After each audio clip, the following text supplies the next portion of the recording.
Welcome to trade spot. आज हम market analysis करेंगे इस वीक का।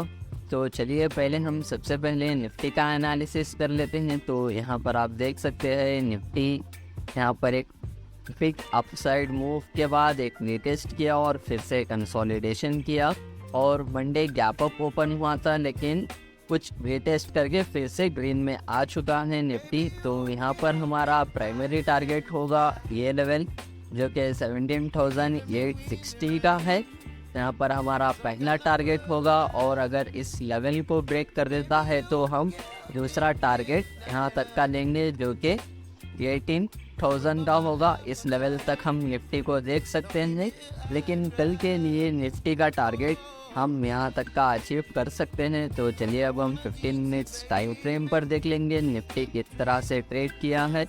तो हम यहाँ पर देख सकते हैं किस तरह से निफ्टी ने कंसोलिडेट किया है इस जोन में। तो यहाँ पर आप देखेंगे कि यहाँ पर एक रेजिस्टेंस था जो कि आज इसी लेवल पर आके क्लोज किया है निफ्टी ने, और यहाँ पर एक गैप फिलिंग ट्रेड भी हो सकता है।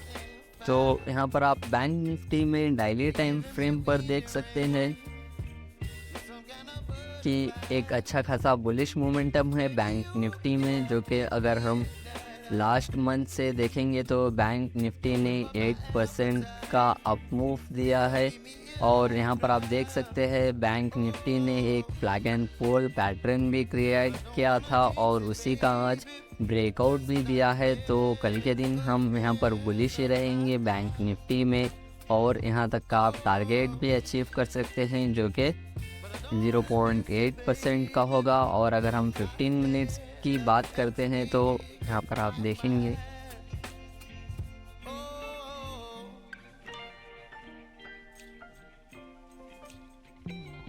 तो यहाँ पर हम 15 मिनट्स की बात करेंगे तो यहाँ पर आप देख सकते हैं यहाँ पर एक रेजिस्टेंस था, बैंक निफ्टी उसी के पास ओपन हुआ था, नीचे की तरफ गया, लेकिन यहाँ पर आप देखेंगे तो कंसोलिडेट करके फिर से बूस्ट किया था ऊपर के तरफ। तो यहाँ पर एक अच्छा खासा मोमेंटम ही है बुलिशनेस का। और अगर आप वॉल्यूम्स भी देख सकते हैं किस तरह से इंक्रीज हुए हैं, तो हम यहाँ पर 43,000 का टारगेट कल बुक कर सकेंगे अगर बैंक निफ्टी बुलिश ओपन होता है। तो अगर गैप अप ओपन हो जाता है तो आप तुरंत ही एंटर करेंगे और 43,000 का टारगेट बुक करेंगे। अब हम चलते हैं कुछ स्टॉक्स पर। तो सबसे पहले है कैनरा बैंक। तो कैनरा बैंक में आप यहाँ पर से देख सकते हैं कि एक कप फॉर्मेशन हुआ है और हैंडल का भी फॉर्मेशन हुआ है और इसका ब्रेकआउट भी आ चुका है आज के दिन, और आप यहाँ तक का टारगेट अचीव कर सकते हैं कैनरा बैंक में कल के दिन जो कि 3% का होगा। तो हम इसे 15 मिनट्स टाइम फ्रेम पर भी देख लेंगे।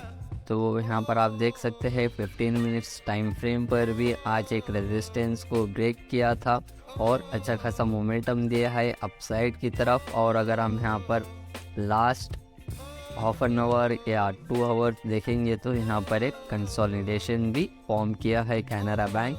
तो यहाँ तक का टारगेट आप अच्छे से इजीली से अचीव कर सकते हैं जो कि 2.7% का है।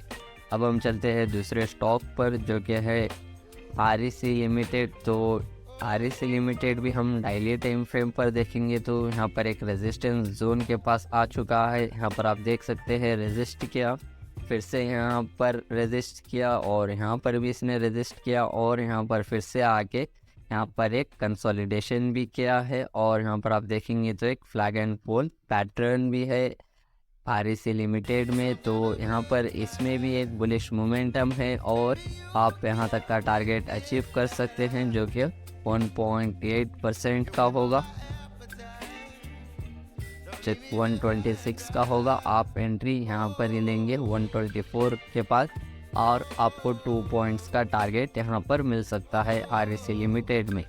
अब हम चलते हैं दूसरे स्टॉक पर जो कि है आईडीएफसी लिमिटेड। तो आईडीएफसी लिमिटेड यहाँ पर आप देखेंगे तो एक बिग गैप डाउन ओपन होने के बाद इस जोन में कंसोलिडेट करता हुआ आया है और इसका ब्रेकआउट भी आ चुका है। और यहाँ पर आप देखेंगे तो थोड़ा सा वॉल्यूम में भी इंक्रीज होता हुआ आया है आईडीएफसी में। तो यहाँ पर आप एक स्विंग ट्रेड ले सकते हैं और यहाँ तक का आप टारगेट अचीव कर सकते हैं जो कि 6% का होगा। सो दैट्स ऑल गाइस, अगर आपको वीडियो अच्छा लगा होगा तो ज़रूर लाइक करिए और सब्सक्राइब करिए।